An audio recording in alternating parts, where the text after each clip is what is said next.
December 21st, 1995, started out like any other day, for me, did back then. I woke up, sort of, I usually wasn't sleeping much, you'll find out why in a minute.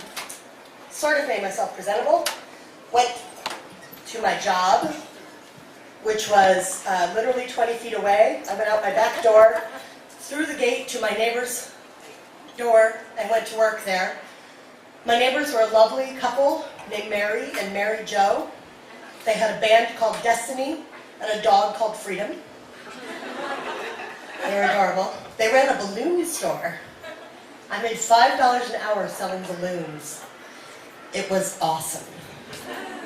I started the day by making a rainbow arch between two parking meters to advertise the store. I could pick the balloons. And then I would sit and wait for customers to come in. And I was very eager for customers to come in, not because I was eager to sell balloons, but because I wanted to steal the money I would make selling balloons to go buy drugs.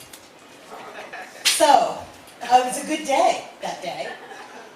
While my two bosses, Mary and Mary Jo, took Freedom to the vet, which left me there alone, when somebody came in and got a huge birthday bouquet of balloons. So I immediately called Mike, my dealer, and he brought over the big bag of Coke. I was very excited. And I went home ready to use it and get my day started. Now, I took my first drink when I was 12. I remember it vividly. I was at my friend Stephanie Harper's house. Her mom was having a party. And we got a hold of a big glass of wild turkey. We shared the glass. We drank it. I was giddy drunk. Loved it. And I felt very brave and courageous and pretty and smart. And I enjoyed the country western dancing that my friend Stephanie's mom liked to do.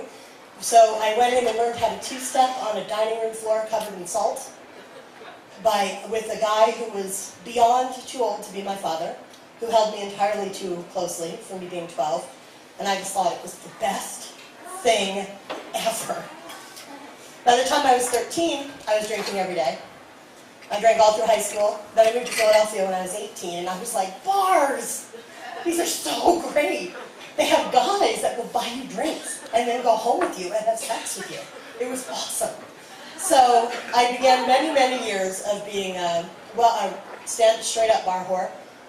My favorite was Maboshi's. When I was drinking there, beers were 50 cents each. I was a very cheap date. And I started hanging out with a bunch of writers, and at that point drinking became more than just something we did. It became a defining characteristic of who we are, because poets are very tragic.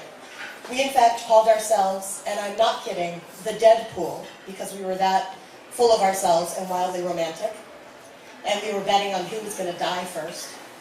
And it wasn't long before drugs entered the picture.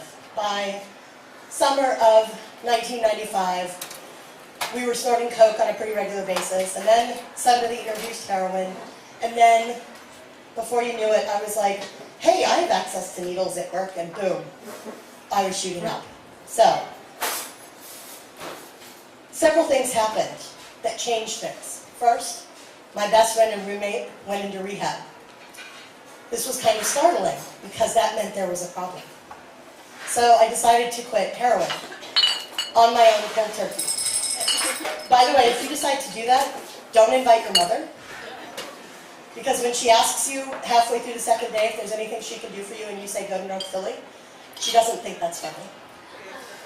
Anyway, a few months later, I didn't get sober when I first quit the heroin. I got sober a little later when I was just on my overdose shooting coke. I don't remember much about that night. I know that I did too much on this was December 21st, 1995. I did too much. I remember falling, and then I remember waking up flat on my back, being surrounded by 3 police officers, 4 neighbors, my boyfriend, and 2 paramedics. The good news was that I was naked. And they told me that I had had a seizure and that I had overdosed, and they took me to the hospital. And I walked out of my house wearing a purple robe and black cowboy boots. And my boyfriend came into the emergency room and said, that's it, we're done. So, December 21st, 1995 was the last time I had a drink or a drug. And this year, on December 21st, 2010, I will be celebrating 15 years sober and will officially have been sober longer than I drank. Thank you.